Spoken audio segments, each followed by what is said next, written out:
El habitante de la casa. Desde el principio, esa casa no me dio buena espina. Recuerdo que cuando entré por primera vez, el aire olía a algo rancio, como a humedad atrapada por décadas.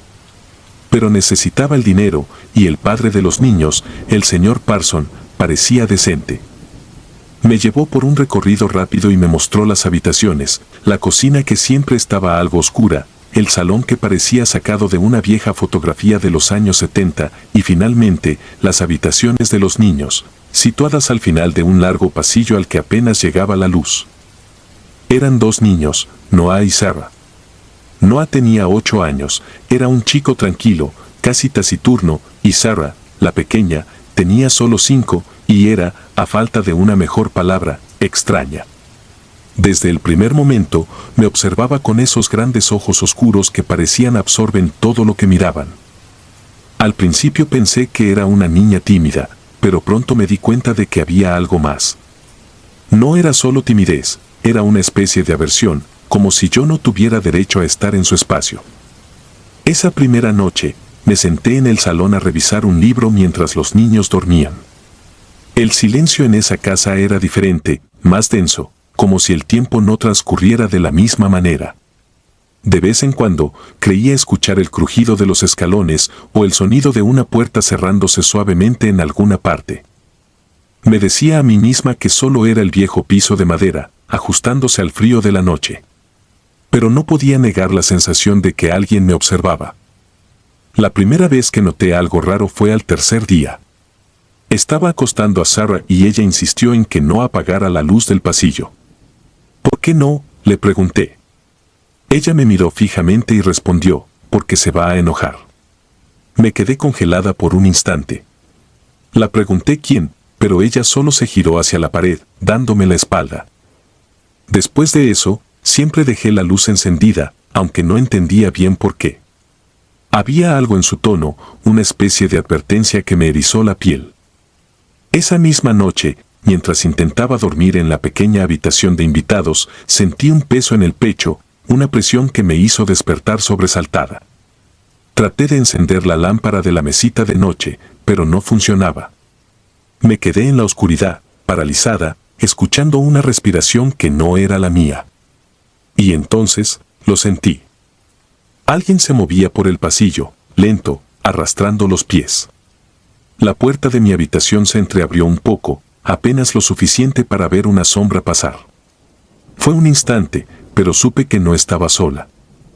A la mañana siguiente, le pregunté a Noah si alguien más vivía en la casa, si había algún abuelo o alguien de la familia que hubiera venido de visita. Él simplemente negó con la cabeza, pero con una expresión que me hizo sentir que sabía más de lo que decía. Era como si fuera normal para ellos, como si hubieran aprendido a vivir con la presencia de algo que no me pertenecía entender. A medida que pasaban los días, comencé a notar pequeños detalles. Cosas que dejaba en un lugar y luego aparecían en otro, dibujos infantiles en las paredes que yo juraba no estaban antes. Lo más inquietante fue el día que encontré uno de esos dibujos justo al pie de la escalera, una figura negra de ojos blancos, observándome. Llamé al señor Parson y le mencioné los dibujos, pero me dijo que era imposible, que los niños no tenían permiso para dibujar en las paredes. Me despidió rápidamente, como si no quisiera escuchar más. Lo que más me preocupaba era Sarah. Cada noche se volvía más retraída, a veces ni siquiera quería hablar. Su hermano parecía más acostumbrado, como si fuera su papel protegerla de algo. Una noche, después de haber acostado a ambos, me quedé en el salón, con las luces encendidas y los ojos fijos en la escalera. Fue entonces cuando escuché el susurro, como una voz lejana que decía algo ininteligible. Me levanté y subí al segundo piso. Mi corazón latía tan fuerte que podía oírlo, pero el silencio fue repentino, aplastante. Abrí la puerta de la habitación de Sarah. Ella estaba despierta, sentada en la cama, mirándome fijamente. Sin mover un músculo, susurró, «No quiere que estés aquí». Sin entender muy bien a qué se refería, le pregunté quién era, pero ella simplemente se giró hacia la ventana. Entonces noté algo que me heló la sangre. En el cristal, empañado por la respiración de la niña, había una huella. No una simple marca de dedos, sino una mano completa, grande, casi grotesca, como si alguien hubiera apoyado su palma desde afuera. Pero eso era imposible, la ventana daba al segundo piso, sin balcones ni escaleras. Intenté racionalizarlo, pero cada noche el ambiente se volvía más opresivo. Llegué a temerle a las sombras, a los susurros que parecían acechar en cada esquina. Las noches en esa casa se alargaban, como si el reloj se detuviera y el silencio se volvía ensordecedor. No pude seguir negándolo, algo horrible habitaba esa casa. Algo que los niños habían aprendido a ignorar, pero que a mí me consumía lentamente. Era como si la casa tuviera vida propia, una conciencia oscura que se alimentaba de mi miedo, que disfrutaba haciéndome sentir pequeña e indefensa. Finalmente, la noche que decidí renunciar, escuché algo que me hizo correr. Estaba bajando las escaleras para irme, cuando escuché la risa de Sarah. No era su risa normal, era algo distorsionado, gutural, como si otra voz se uniera a la suya. Me di vuelta y la vi al pie de la escalera, mirándome con una sonrisa que no era suya. Sus ojos estaban vacíos, como si no fueran los mismos. En ese instante, supe que no era Sarah. Que algo más estaba usando su cuerpo, como si fuera un simple juguete. Salí corriendo de esa casa sin mirar atrás. Renuncié esa misma noche, inventando una excusa que ni siquiera recuerdo. No volví a saber de la familia, pero el recuerdo de esa casa, de esos ojos oscuros que parecían seguirme aún, me persigue hasta el día de hoy. No sé qué era lo que habitaba allí, ni quiero saberlo. Solo sé que había algo profundamente mal en ese lugar, algo que había hecho de los niños sus cómplices, que se alimentaba de sus miedos y los había doblegado a su voluntad. Cada vez que pienso en esa experiencia, siento un escalofrío recorrerme la espalda. Y aunque intento convencerme de que todo fue un mal sueño, sé que hay cosas en este mundo que escapan a nuestra comprensión, entidades oscuras que se esconden en las sombras, esperando, acechando, tomando lo que no les pertenece. El Rincón.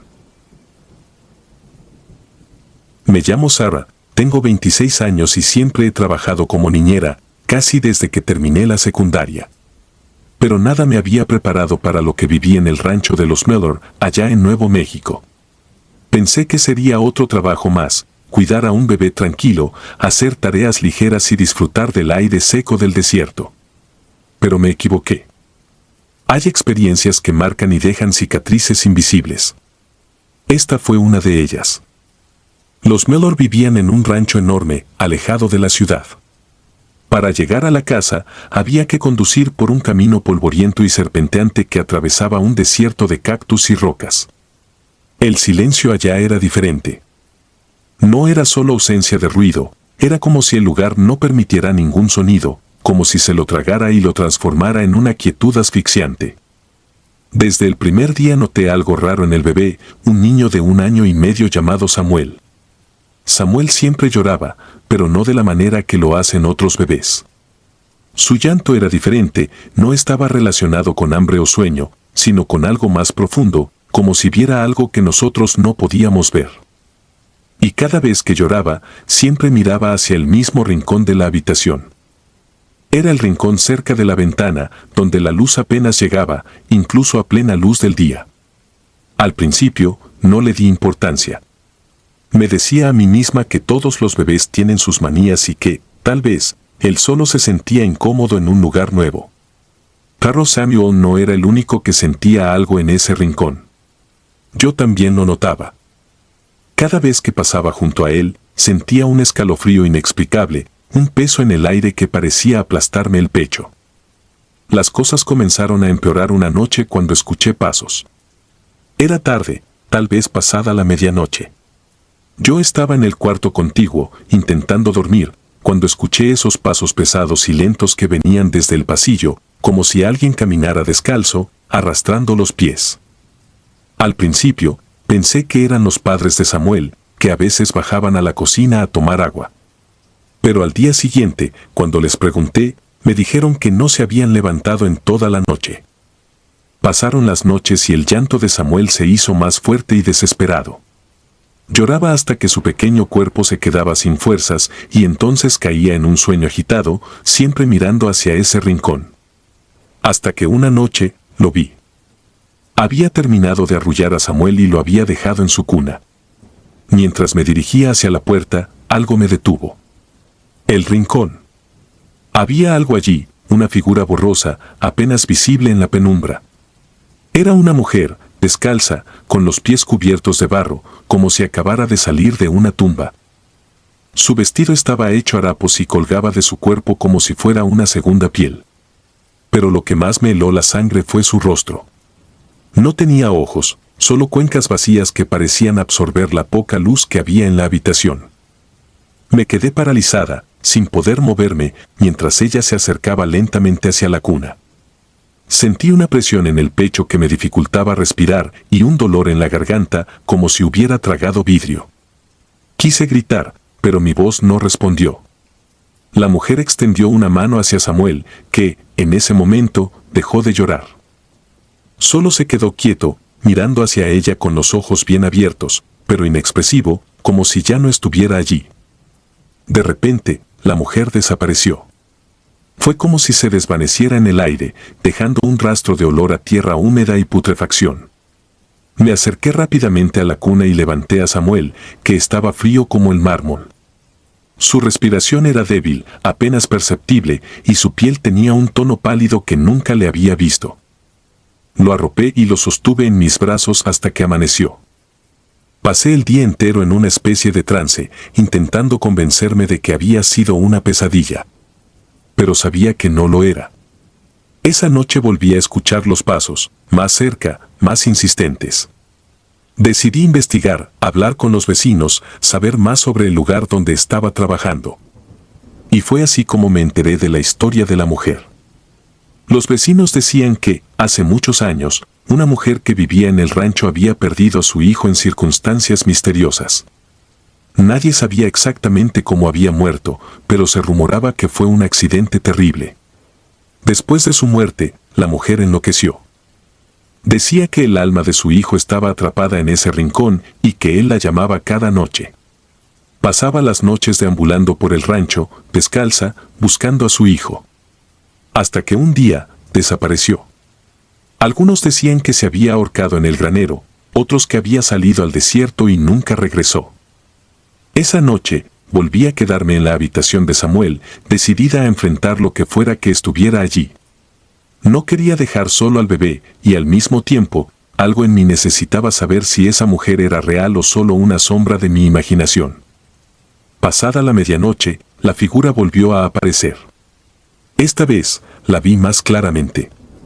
La mujer se acercó a la cuna y pude ver que llevaba en las manos una especie de muñeco hecho de paja, con la cara desfigurada y cubierta de barro. Lo sostenía como si fuera un bebé y le susurraba palabras ininteligibles en un tono que parecía un cántico oscuro. Me acerqué, sintiendo que mis piernas temblaban con cada paso. La mujer no me miró, pero sentí que sabía que estaba allí. Me arrodillé junto a la cuna, tratando de proteger a Samuel, y en ese momento, la mujer dejó caer el muñeco sobre la cuna. Cuando lo hizo, la habitación se llenó de un olor nauseabundo, como si algo se estuviera pudriendo bajo mis pies. La mujer se desvaneció, pero el muñeco quedó allí, sobre el pecho de Samuel. Tomé el muñeco y lo arrojé al suelo.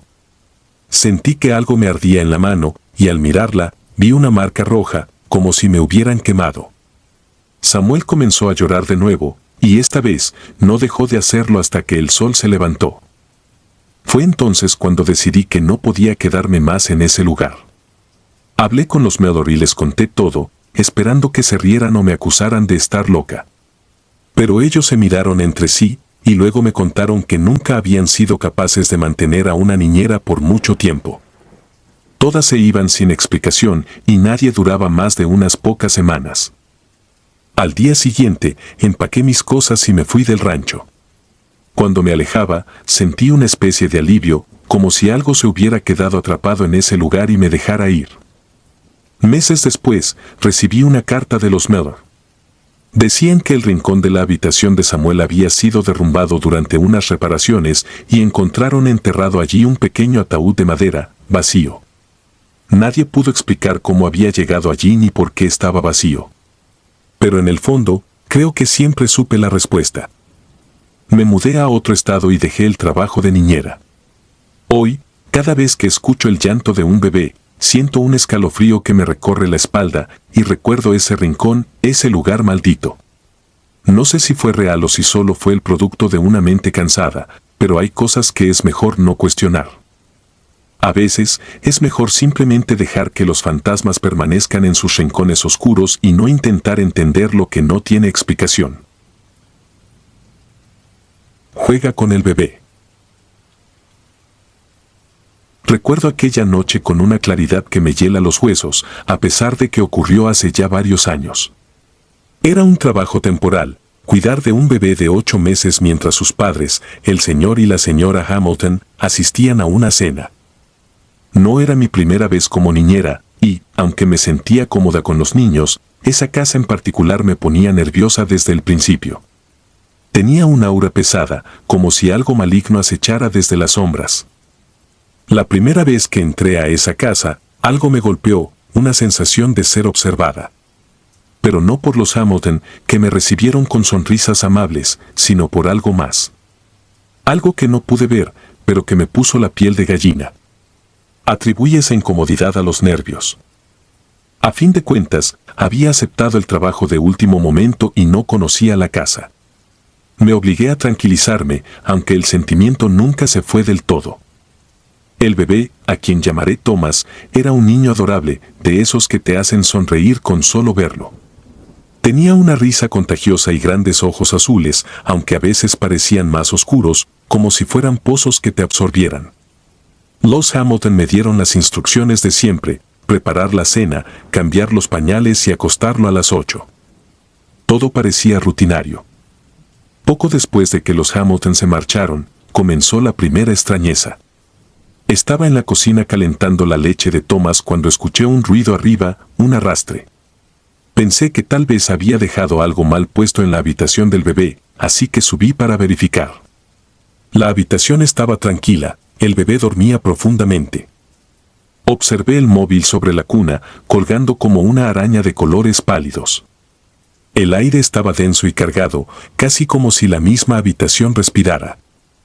Decidí que estaba siendo paranoica y regresé a la cocina. Sin embargo, apenas bajé las escaleras, escuché otro sonido. Esta vez fue más fuerte, como si alguien caminara por el pasillo. Es una casa vieja, me dije, intentando tranquilizarme, pero el miedo comenzó a aflorar en mi pecho. No podía quitarme de la cabeza esa sensación de ser observada. Al cabo de un rato, escuché el llanto de Thomas. Subí rápidamente y lo encontré de pie en su cuna, mirando hacia un rincón oscuro de la habitación. Sus ojos estaban abiertos de par en par y su boca formaba una pequeña mueca de pavor. Tragué saliva y encendí la luz. El rincón al que él miraba estaba vacío, pero una parte de mí no podía dejar de pensar que había algo allí, algo que mis ojos no podían percibir. Tomé a Thomas en brazos y lo arrullé hasta que se calmó. Aún así, sentí que algo oscuro lo rodeaba, algo que no se iría solo porque yo lo deseara.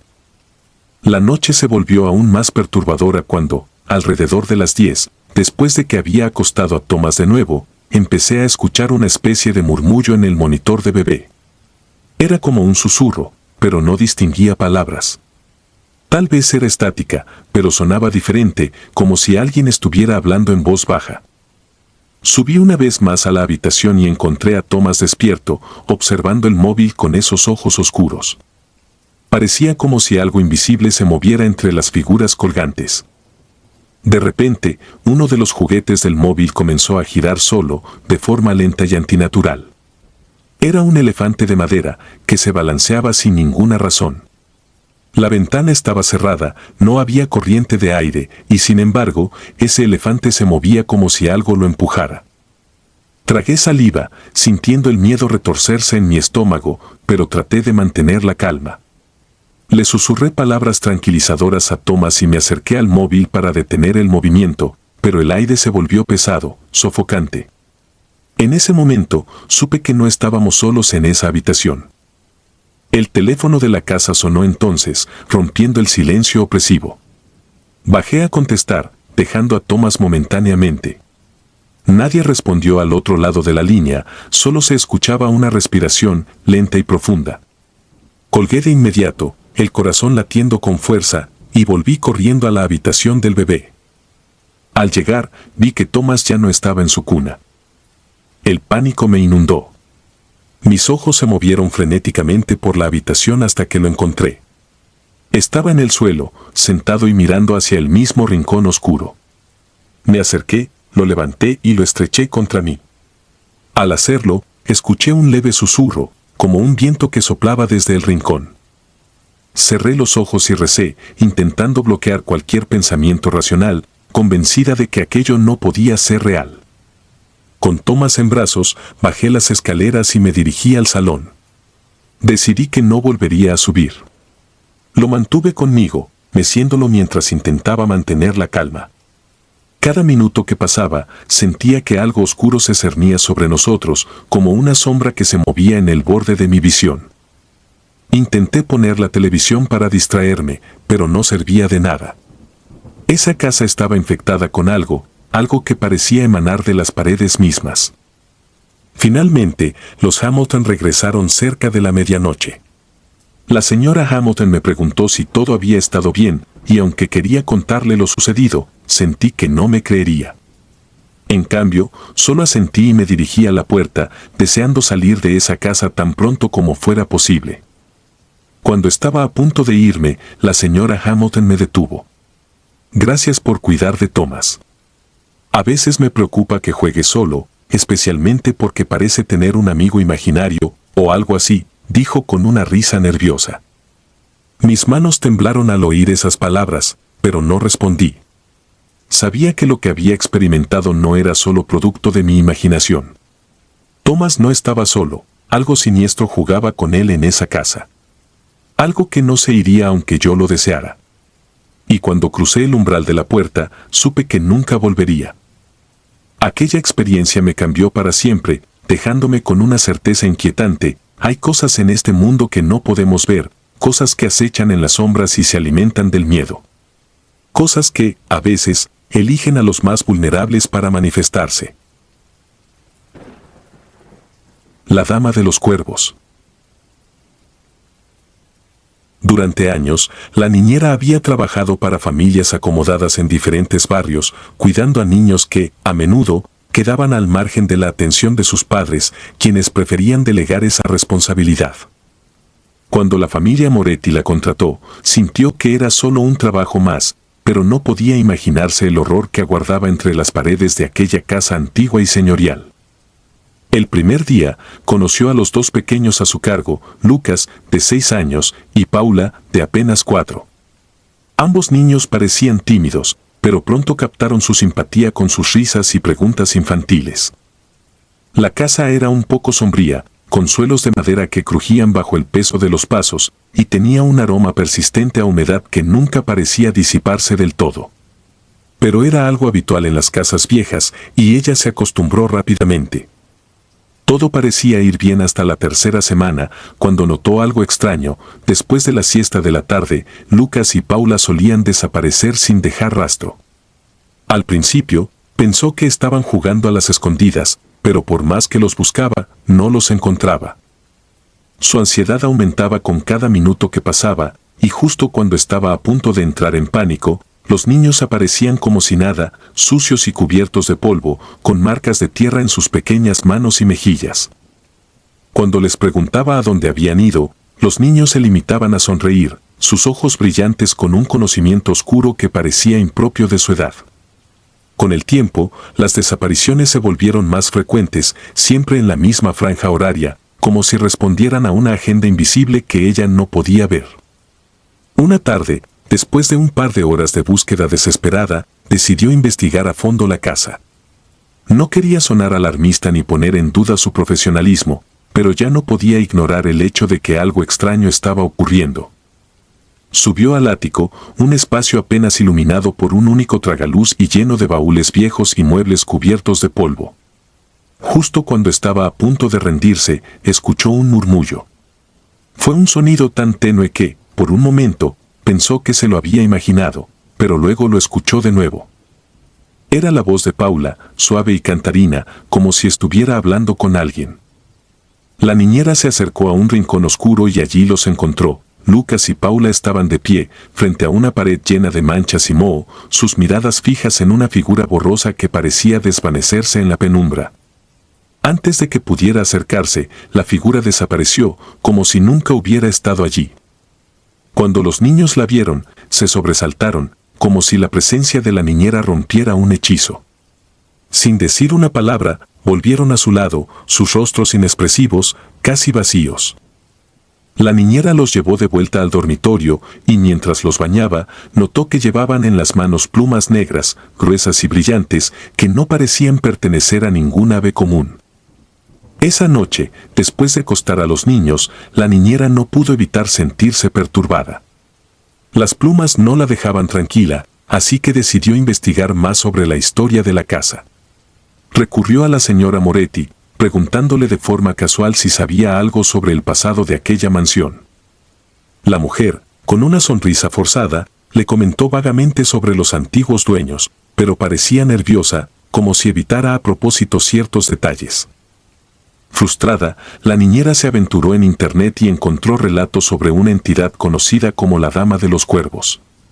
Según la leyenda, esta aparición había sido vista en varias casas antiguas de la zona y su presencia estaba relacionada con la desaparición de niños, siempre a la misma hora, siempre en el mismo patrón. Las historias hablaban de una figura femenina con un vestido de plumas oscuras que se llevaba a los niños a un lugar escondido, en lo más profundo de las casas, donde les mostraba secretos que no podían ser revelados. Aterrorizada, decidió tomar acción y, al día siguiente, se quedó despierta durante la siesta de los niños, observando desde la puerta entreabierta de su dormitorio. Sin previo aviso, Lucas y Paula se levantaron de la cama, sus movimientos eran mecánicos, casi como si estuvieran en trance. Lo siguió en silencio mientras se dirigían al ático, subiendo las escaleras de madera con pasos lentos y cuidadosos, hasta llegar al rincón donde los había encontrado la última vez. Esta vez, lo que vio fue mucho más claro. Una figura femenina se materializó ante los niños, una mujer alta, envuelta en plumas negras como la noche, con ojos oscuros que parecían devorar la luz. La Dama de los Cuervos alzó sus manos, y los niños, como si estuvieran hechizados, se acercaron a ella. Antes de que pudiera intervenir, la figura se desvaneció, llevándose a los niños con ella. La niñera sintió una ola de frío recorrer su cuerpo y gritó, pero no obtuvo respuesta. Horas después, los niños volvieron a aparecer en el ático, sucios y cubiertos de tierra, pero sin recordar nada de lo sucedido. Sin embargo, ella sabía que ya no podía quedarse allí.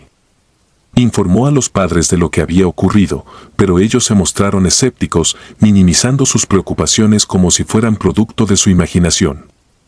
Decidida a descubrir la verdad, la niñera buscó ayuda de un investigador local, conocido por sus conocimientos sobre lo paranormal. Juntos, regresaron a la casa de los Moretti para investigar el ático. Con herramientas especializadas, el investigador detectó una energía inusual en el rincón donde aparecía la Dama de los Cuervos. Al remover unas viejas tablas del suelo, encontraron un pequeño compartimento oculto, dentro del cual había antiguos juguetes y muñecas de trapo. Los objetos estaban cubiertos de una sustancia pegajosa y oscura, como si hubieran sido sumergidos en algún líquido viscoso y desconocido. En ese momento, escucharon un graznido profundo y aterrador que resonó en toda la casa. Volvieron la vista y la figura apareció nuevamente, pero esta vez no estaba sola. Un grupo de cuervos la rodeaba, graznando de manera estridente, sus ojos brillando con un destello maligno. La dama extendió una mano hacia ellos, y ambos sintieron una presión en el pecho que casi los hizo caer al suelo. La habitación comenzó a girar, y el investigador murmuró unas palabras en latín, rompiendo momentáneamente el hechizo. Aprovecharon ese instante para huir del ático y abandonar la casa. Esa fue la última noche que la niñera pasó en aquella casa. Los Moretti nunca le creyeron, y aunque trató de advertirles, la familia se rehusó a escuchar. Tiempo después, supo que se mudaron, abandonando la casa a su suerte. Nadie sabe con certeza qué ocurrió después, pero pero la niñera siempre lleva consigo el recuerdo de esos ojos oscuros y penetrantes, y del frío que sentía cada vez que la dama de los cuervos se llevaba a los niños a su reino oculto. A partir de esa experiencia, ella nunca volvió a trabajar como niñera. El horror que vivió la dejó marcada, y por las noches, cuando escucha el graznido de un cuervo, siente un escalofrío recorrer su espalda, como si aquella presencia siguiera vigilándola, esperando el momento de regresar. La hermana inesperada. Había tomado trabajos de niñera antes, pero nada como esto. La familia Thompson me contrató para cuidar a su hijo, Lucas, en su enorme y antigua mansión ubicada a las afueras de la ciudad. La primera vez que vi la casa, sentí que algo en el aire me apretaba el pecho. No era solo por su tamaño, ni por las grietas que serpenteaban las paredes de ladrillo. Había algo que me daba una inexplicable sensación de incomodidad, algo que no podía poner en palabras. Pero el pago era generoso, y en ese momento, eso era lo único que me importaba. La señora Thompson me recibió en la puerta, su mirada rápida e inquieta. Me mostró la casa y me explicó las reglas, la mayoría de ellas comunes y esperables. Sin embargo, lo que captó mi atención fue cuando mencionó que Lucas, su hijo de 8 años, tenía un amigo imaginario. Me comentó con un tono de disculpa que, desde la muerte de su hermana hace 2 años, Lucas había estado hablando con alguien llamado Lily. Por lo que pude entender, Lily era el nombre de su hermana fallecida, y aunque su madre trató de restarle importancia, no pude evitar sentir un escalofrío recorriéndome la espalda. La primera noche, Lucas se mostró tímido y callado. Era un niño delgado, con ojos grandes y oscuros que parecían absorber todo a su alrededor. Me miraba como si supiera algo que yo no sabía, algo que no debía contarme. Le preparé la cena, le leí un cuento y lo acosté a la cama. Todo parecía estar en orden, hasta que apagué las luces. Fue entonces cuando escuché una risa infantil resonando desde el pasillo. Al principio pensé que era Lucas, pero al abrir la puerta de su cuarto, lo encontré dormido, respirando profundamente. Volví al pasillo y, aunque traté de racionalizarlo, esa risa se sentía demasiado viva, demasiado real. Decidí ignorarlo, convenciéndome de que el cansancio me estaba jugando una mala pasada. La segunda noche, Lucas me contó más sobre Lily. Me habló como si ella estuviera viva, describiendo cómo solían jugar juntos y cómo aún se escondía en la casa para asustarlo. Me dijo que Lily a veces se enojaba cuando no jugaba con ella y que, en esos momentos, los juguetes se movían solos. Al escuchar esto, sentí una mezcla de incredulidad y miedo. Era fácil descartar lo que decía como fantasías infantiles, pero había algo en su tono que me hizo dudar. Hablaba de Lily con una certeza que me resultaba perturbadora. Esa noche, mientras leía en la sala, escuché un ruido proveniente del piso de arriba. Subí para investigar, convencida de que Lucas se había despertado. Pero lo que encontré fue aún más extraño.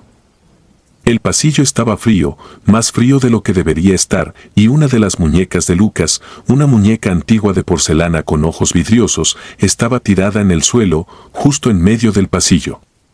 Me agaché para recogerla y, al hacerlo, sentí una presencia detrás de mí. Me giré rápidamente, pero no había nadie. Al día siguiente, decidí interrogar a Lucas de manera indirecta.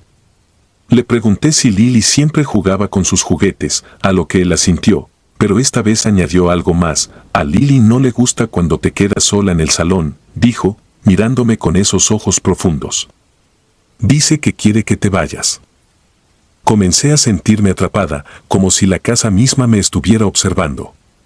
Intenté pensar en ello como una coincidencia, un juego de la imaginación del niño, pero cada noche se tornaba más inquietante. Escuchaba pasos en el pasillo, las puertas se cerraban solas y los juguetes parecían moverse de lugar, siempre hacia el centro de las habitaciones, como si formaran algún tipo de patrón que no podía entender. Una noche, Lucas me pidió que lo acompañara a su cuarto antes de dormir. Dijo que Lily quería hablar conmigo. Mi piel se erizó, pero no podía negarme, así que lo seguí. Entramos a su habitación y él se sentó en la cama, mirando hacia la esquina vacía de la habitación. Luego me susurró, Lily dice que te sientes en la silla. La silla estaba colocada al lado de su cama, frente a un viejo espejo de cuerpo entero. Me senté, intentando no demostrar el terror que me dominaba, y esperé. La habitación estaba tan en silencio que podía escuchar mi propio pulso, y entonces, algo cambió. El reflejo en el espejo comenzó a distorsionarse. No veía solo mi imagen, sino algo detrás de mí, algo borroso, como una figura infantil que desapareció en un parpadeo. A partir de esa noche, empecé a soñar con Lily. La veía en mis sueños, siempre de pie en la esquina de mi habitación, observándome, inmóvil. Su rostro era pálido, con ojos negros como el vacío, y siempre tenía una media sonrisa en el rostro, como si se burlara de mí. Me despertaba empapada en sudor, con la sensación de que alguien había estado en mi habitación, observándome mientras dormía. El último día, decidí confrontar a la señora Thompson. Necesitaba respuestas. Le pregunté directamente sobre Lily, sobre la forma en que murió, y sobre los extraños eventos que habían ocurrido en la casa. Su respuesta fue fría y distante. Me dijo que Lily había muerto al caer por las escaleras y que Lucas había estado solo en casa con ella cuando sucedió. Me confesó, con los ojos llenos de lágrimas, que siempre había sentido que algo de su hija se quedó atrapado en la casa, que nunca se fue realmente. Esa misma noche, cuando subí a acostar a Lucas, lo encontré sentado en la cama, abrazando una de las muñecas. Me dijo, sin mirarme, Lily dice que te vayas. Dice que es su casa, y no te quiere aquí. Sentí un nudo en la garganta, y cuando traté de hablar, un susurro helado recorrió el cuarto. Era una voz suave, infantil, que murmuraba algo que no entendí, pero que me dejó helada. Tomé mis cosas y salí de la habitación apresuradamente. Mientras bajaba las escaleras, escuché pasos detrás de mí, pero no me atreví a mirar. Salí de la casa y no volví nunca más. Después de esa noche, dejé de trabajar como niñera. No he vuelto a ver a los Thompson ni a Lucas, pero a veces, en la quietud de la noche, siento que alguien me observa y me pregunto si realmente dejé a Lily atrás. La niñera. Era el año 2017 y trabajaba como niñera en Tijuana. No era la primera vez que me encargaban cuidar a dos niñas pequeñas, Valeria y Sofía, de 6 y 4 años respectivamente, en una casa antigua que parecía haber visto días mejores. La familia acababa de mudarse, y los padres, al parecer, aún no habían notado los ecos de tiempo que rondaban el lugar. La casa era grande, con paredes de yeso desconchado y pisos de madera que crujían al menor paso. Desde el principio, aquella casa me pareció un poco extraña, como si cada rincón guardara un secreto. Al principio no le di demasiada importancia, después de todo, los inmuebles viejos siempre guardan un aire de misterio, y yo tenía un trabajo que hacer. Las niñas parecían llevarse bien conmigo, y no tardaron en mostrarme su posesión más preciada, una muñeca de porcelana que, honestamente, me pareció más espeluznante que bonita. Tenía el rostro de una niña, con labios rojos pintados, ojos grandes y oscuros, y una expresión que podría haberse interpretado como una sonrisa, pero que parecía más una mueca. El vestido de encaje antiguo que llevaba estaba un poco descolorido, como si hubiera pasado muchos años guardada en un lugar oscuro. Valeria me contó que la muñeca se llamaba Lidia y que había pertenecido a una niña que vivió en esa misma casa hacía mucho tiempo. Al principio, no les presté mucha atención a sus historias. Pensé que se trataba de un invento de niñas pequeñas, un juego que me parecía un tanto siniestro, pero en definitiva, inofensivo. Pero entonces empezaron los susurros. Todo comenzó una noche mientras estaba sentada en el salón, con las niñas dormidas ya en sus camas. La casa estaba en completo silencio, y el único sonido era el crujir ocasional de las viejas paredes y el zumbido leve de la nevera en la cocina.